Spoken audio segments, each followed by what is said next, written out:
Hey everybody, thanks for having me here. I'm still a little starstruck by Peter Garrett. You're once again, anyone that's been here all day long, you've been punished by slightly older than average guys up here presenting, talking about kind of their experiences through the 80s and 90s, and once again you're getting another one, I'm afraid. Me and Danny even have the same slide in our deck. But I'm going to try and minimize my self-indulgent ego and fast forward some of that crap.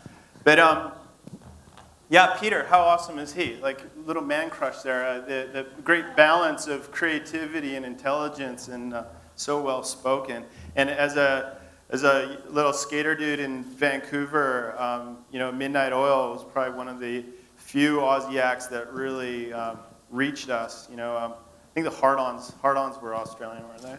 And yeah, I was pretty into them for a little while. And but amazing success. So think of like the level of success that it took for Midnight Oil to kind of get to that global scale. And hopefully what we've got here is platforms that make that a little bit easier for everyone. So I didn't want to spend today as a big advertisement for Rdio. So I just implore you guys, if you haven't checked it out yet, to please go check it out. I think as far as streaming services go, we're extremely proud of the interface and the cleanliness and the ease of discovery. And it seems like it's pretty well recognized that ours is a really good version of. So I'm not going to go on and on about who we are too much.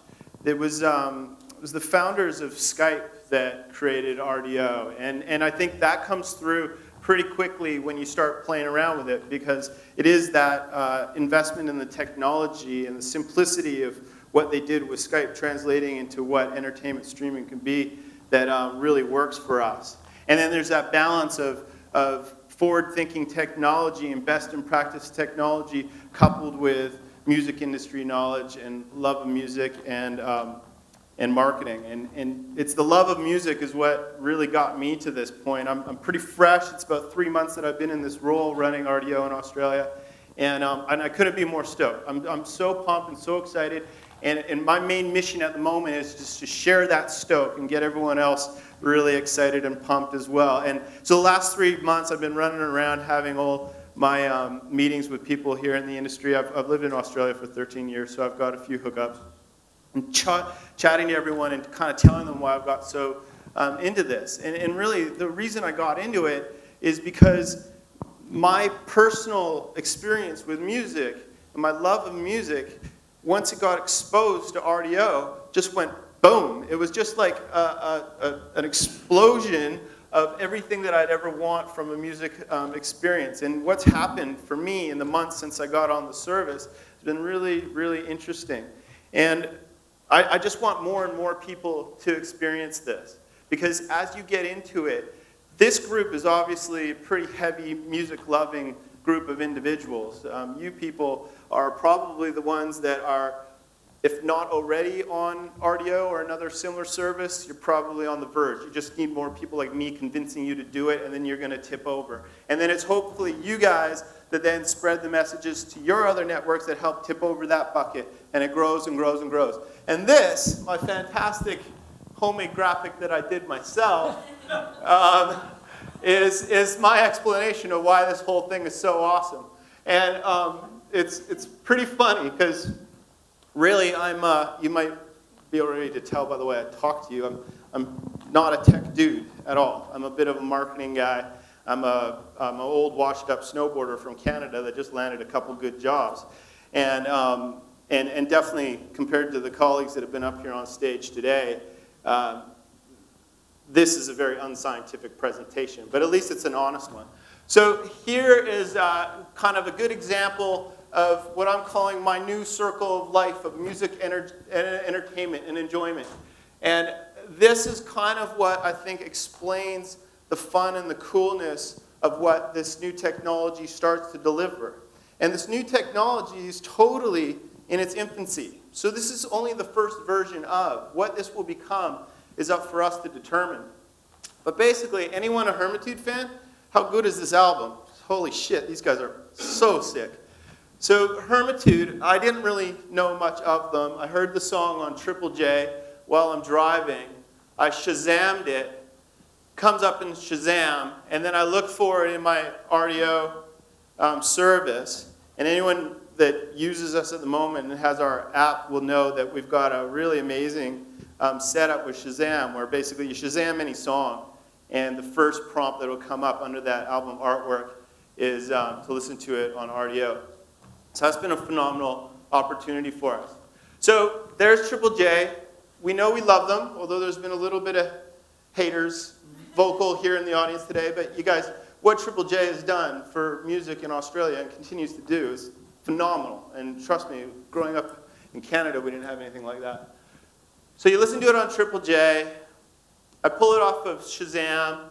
I pump it into Rdio. I start listening to it. I fall more and more in love with it. And then they're active users of Rdio as well. So there's a Hermitude page in Rdio and profile. Within some of their playlists in their collection is Outkast's Southern playlist, The Cadillac Music. For those that don't know, that was Outkast's first album at a time when there wasn't a heck of a lot of hip-hop coming out of Atlanta, Georgia. And that album, for me, was one of my favorites in the early 90s. So I kind of get even extra stoked out on Hermitude because these dudes are being inspired by the same music that I listen to and that I really, really cared about. So I kind of fall in love with them a little bit more. I get excited and I follow them a little bit more. And they put me on to Mount Kimby. Anybody like Mount Kimby? Sick, again, right? Amazing. So I can almost promise you, as 40-year-old dude that thinks he's in touch because he listens to Triple J a little bit, I promise you I never would have found Mount Kimby if I wasn't on Rdio, if I hadn't discovered Hermitude, and I hadn't had the ability to become a part of their network and get to that place. And then so what do I do with Mount Kimby? I share it up to my other old snowboard dudes in Canada. My buddy Wes there. It's not actually Wes. He'd be pissed if I used that photo to represent him, so I decided I'd do it. And now, yeah, a little bit more reminiscing, I guess. But, you know, music sharing has been such an essential part of the music experience and the culture built around music. And, again, a little bit of reminiscing, but for me, in the 80s and the 90s, mixtapes and sharing tapes, which were not purchased music, was a really important part of growing a love for music to then want to purchase more music. And this slide is to prompt me to tell you about a guy named Mike Hamilton. And Mike Hamilton was a dude that I grew up with. He's not particularly super cool, but he really got into punk rock, and he got obsessive about punk rock. And this guy was like pretty shitty skateboarder, you know, not so good with the chicks. And so he kind of didn't have a heck of a lot going with him, but he totally nailed punk rock, and he obsessed about punk rock, and the guy had the most amazing collection of all time. And Mike started making mixtapes and sharing them amongst a group of skaters in Vancouver. So he's maybe got a network of 100 dudes. Luckily enough, I was one of them, and I cherished the relationship that I had with him, because to get one of his mixtapes was a little piece of gold. And, you know, and that was what got me probably more than ever deep into that punk rock culture and feeded on getting more and more music. So that kind of evolution of music and your habits of music, how music's recorded, how music's shared, it's nothing new. And I know people freak out by change, but the thing is like history is always there, and history always has a place. And when people are trying to deal with change, it's also really good to go back and look at history. And we know there's been an evolution of what recorded music has been. Probably people in this room that have no clue what that is. That is an 8-track. It was the first time you could actually take portable music. My grandfather had this sick Oldsmobile, and he had one of those, and it blew my mind. And he used to play Neil Diamond in his Oldsmobile on an 8-track. I just rediscovered Neil Diamond again in my Rdio collection. If anyone hasn't listened to Neil Diamond, get on it. He's genius. And then again, you know, what about when cassette tapes came out? That first time to be able to actually like listen to something on the radio and record it and be able to listen to it over and over again and share it with your friends, or create mixtapes and share them with your friends, that all produced culture and evolution. Don't need to talk about CDs. But then what about Apple? It scared the shit out of everyone that a computer company was going to come in and completely change the music industry. And there's always been a bit of hate against what Apple's done. But what if Apple hadn't done it? What if they had just decided, you know what, we're just going to keep on refining that machine. And what people do with it, we don't give a shit. We'll just make a machine. Hopefully, it helps people process data. But they didn't take that attitude. Thank God they decided to apply data and technology to people's everyday needs, wants, loves, and see how that can transform your experience.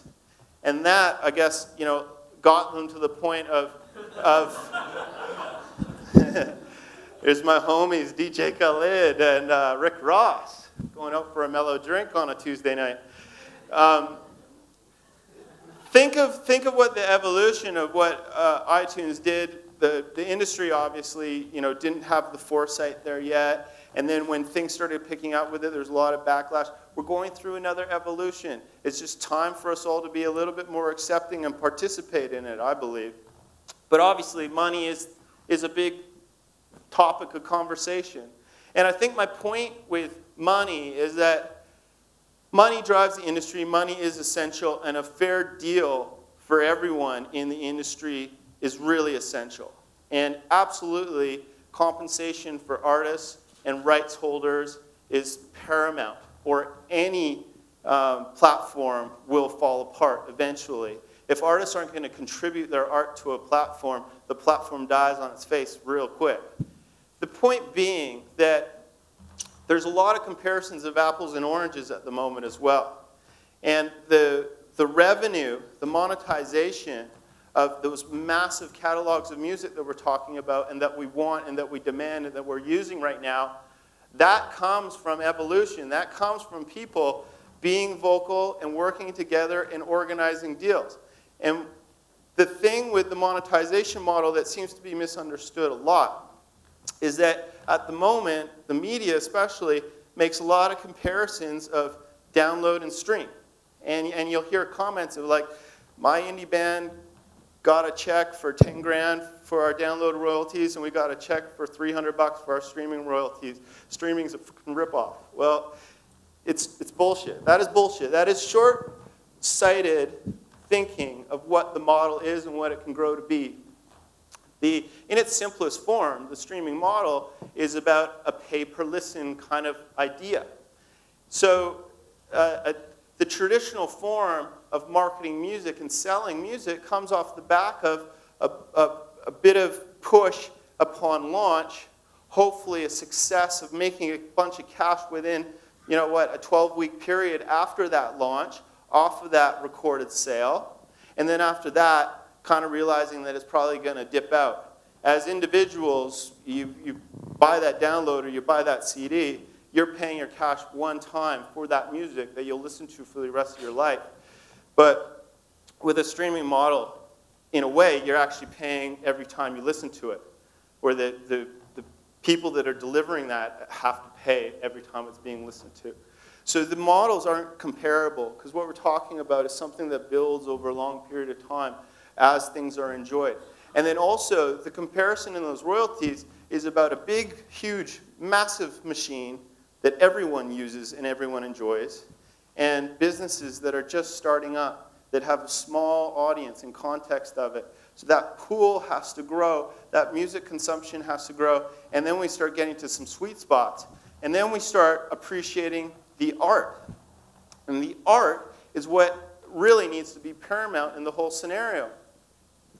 What streaming can do for art, I know that there's a lot of great things that we can do now, but I think what will come is still to be determined, because there's got to be bigger collaboration.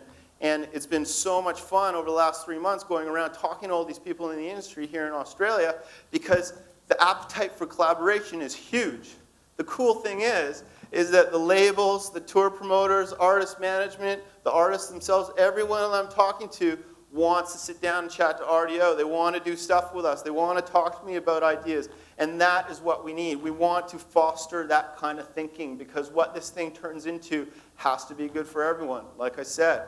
And at the moment, it's totally in its infancy. If you think like, wow, you guys are probably the earliest adopters and the most passionate adopters, and I guarantee you not all of you are on a service yet, or if you're on a service, not a lot of you are going to be super, super active participants in it, and maybe aren't sharing it yet. But that is going to come. It's going to come because the interest is so high.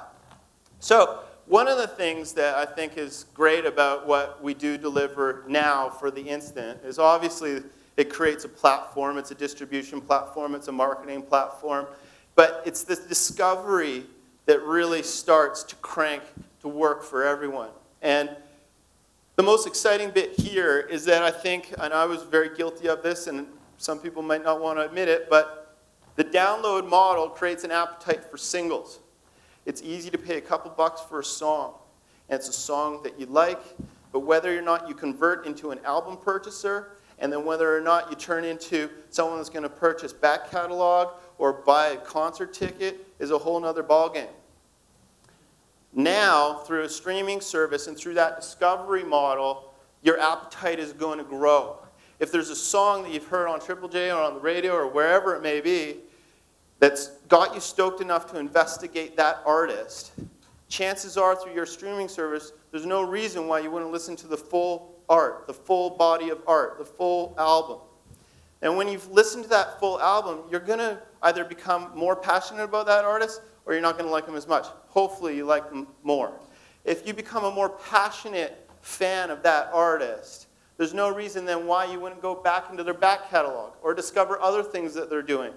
Maybe follow them like I did with Hermitude.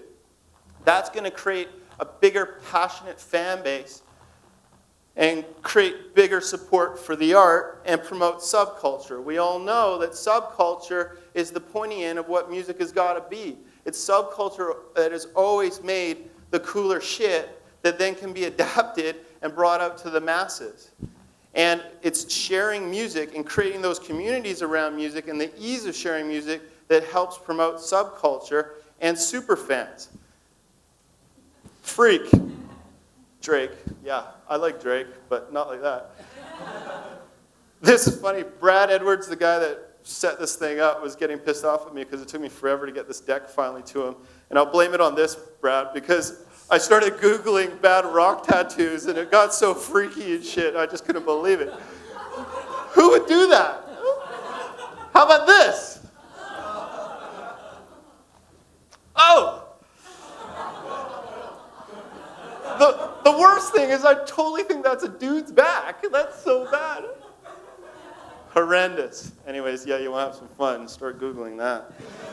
But back on track. So it's about, for me, it is all about passion. You know, it's about that dude in the front row that's going hard and him being able to drive culture and him being able to be as much of a music lover as he wants and building that experience out more and more and more and more and more and more. So let's create real obsessive music lovers out of more passive music listeners. And I truly believe that from my own personal experience of what's happened to me since I've been engaged with streaming, is that's the end result that we can deliver in a really strong way. And I think that that helps evolve the industry and the business. This technology is not going to go away. The technology is going to get better and cooler and adapt. And like my man Chuck D said, it's the power of the people. It's all about fighting the power. If there's something wrong with the system, be vocal about it. Come talk to me. I'm going to throw my email up there. You hammer me if you want. The deal is that the technology and the owners of this technology and how this thing adapts is going to be judged by usage. This is a capitalist model. People got to respond to what consumers want. And because everyone's got to keep in perspective that this thing is so early, it's an infant. You know, by the time it gets to a teenager, which will probably be, it's like dog years, it'll be 18 months from now, that what's going to happen in the next 2 years is going to be monumental. It's going to be very different than what it is at this moment. And this cluster of businesses and offerings that are here in Australia that popped up over the last year, Yeah, half of them are probably going to fall by the wayside. But you know what? It doesn't matter. The competitiveness is good because it creates option and it helps finalize what the real models have got to be that work for the industry and work for the individuals and make music loving just better and bigger and broader. That's going to create opportunity for everyone and make the industry a stronger thing. Investment into the artists and investment into marketing the artists is the next level of what we want to deliver. So Rdio is going to do a lot of work here in Australia. Like I said, you just saw, I started up a few months ago, but we are going to go nuts. You're going to see us supporting live music, supporting local artists, supporting big major artists, festivals, tours, the whole bit. It's about a contribution into the industry in a lot of ways to amplify the whole thing. And we want to participate, and I hope that you guys participate with us, and I hope you jump on and check it out. So what's going to happen is going to be really amazing. Real evolution. It's something to be excited about, and it's something that, that I think we can make a really fantastic, great thing for a lot of people. And especially here in Australia, it can be a monumental platform, like some of the other speakers talked about earlier, to help launch people to the rest of the world from here. This is a market that everyone wants a piece of, not because it's super huge, not because there's going to be piles more money coming out of Australia than other countries, but because it's cool, because it's influential, and because people care about it.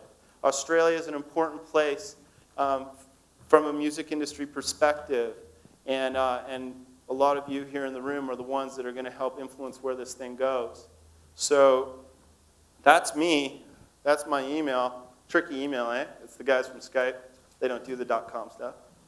So take that down, and if you want to chat, give me a hit. And I'm really open to having conversation because, like I said, I want to participate. I want this thing to be cool and good and something that I'm proud of. I want to walk away at the end of my career going, wow, that little chunk when I was working on Rdio, that was rad. That was the sweet spot, and we did some really cool stuff. So thanks, everyone.